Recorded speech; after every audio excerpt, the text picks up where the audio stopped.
qual o interesse por trás, na Europa, de haver essas duas identidades? Você me responde. Qual você acha que é? Construção de família, propriedade, Perfeito. bens. Perfeito. Sim e não só. Tem uma autora muito famosa aqui no Brasil, o trabalho dela repercute muito aqui, chamada Silvia Federici. Ela é uma ítalo-americana, né? Tem uma titularidade numa cadeira de universidade nos Estados Unidos, nasceu na Itália, é uma marxista e é uma das pessoas mais importantes fazendo o trabalho sobre a ideia de que existe e sempre existiu um trabalho nunca remunerado pelo capital. Trabalho sexual, de educar criança, de cuidar de velho, de cozinhar, de transar, de ter filho. Todos esses trabalhos foram organizados como essenciais, mas nunca foram pagos. Quando chega o momento de os pagar, eles são pagos com o mínimo possível. Tenta imaginar todos os subempregos que a gente conhece. São papéis designados historicamente por mulheres e pessoas escravizadas. Cuidar de criança, alimentar, ensinar a andar, ensinar a falar, trocar fralda. São subempregos. A forma de sociedade que a gente conhece se organizou em cima da ideia de que um participa e um serve. A ideia primeira, né, de organização social é da mulher como subalterna do homem, como serva do homem. Né? A ideia do patriarcado está ancorada aqui. Um faz, o outro serve. Né? E esse papel foi separado por gênero.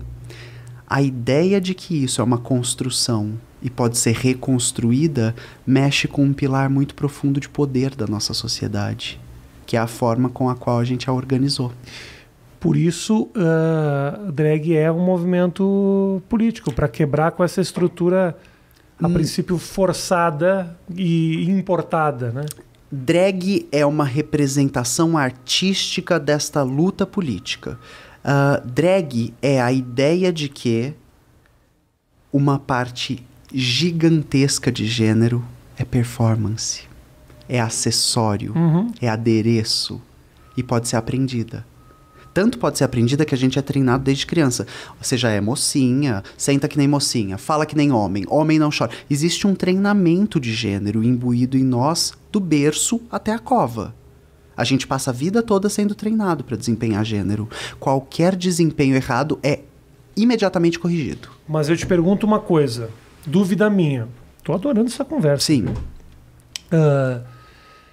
Se é única e exclusivamente o treinamento que cria o gênero, a gente não mata um pouco a ideia da identidade, daquele que é forçado a ser de uma forma e não se adapta? Me repete a sua pergunta porque eu não entendo. Eu às vezes também não entendo o que eu falo. Tá tudo bem. Super tranquilo. Tá tudo bem. A pedagogia da pergunta é sobre isso. É sobre entender onde está a nossa dúvida. Eu digo o seguinte, se esse comportamento, se essa preferência, vou chamar de preferência. Chama de identificação. Identificação. Exatamente porque exatamente essa é a pergunta. A maneira que você está me colocando isso é como se fosse um conhecimento. É um aprendizado. É um aprendizado, é um treinamento. Sim.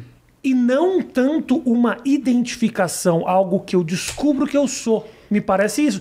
E acaba não contrariando o conceito de identidade que você mesmo acabou de falar, chama de identificação? Vem comigo e pensa que, para entender a sua pergunta, a gente vai invertê-la. Mas deu para entender?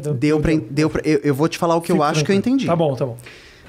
O que eu acho que eu entendo é que você está me perguntando, se é um treinamento, não desvalida a ideia de que haja identificação? Não, porque a identificação está ancorada no mundo que se construiu a partir do treinamento. O que eu estou te dizendo? Eu me identifico com esses papéis. Eu quero desempenhar esses papéis.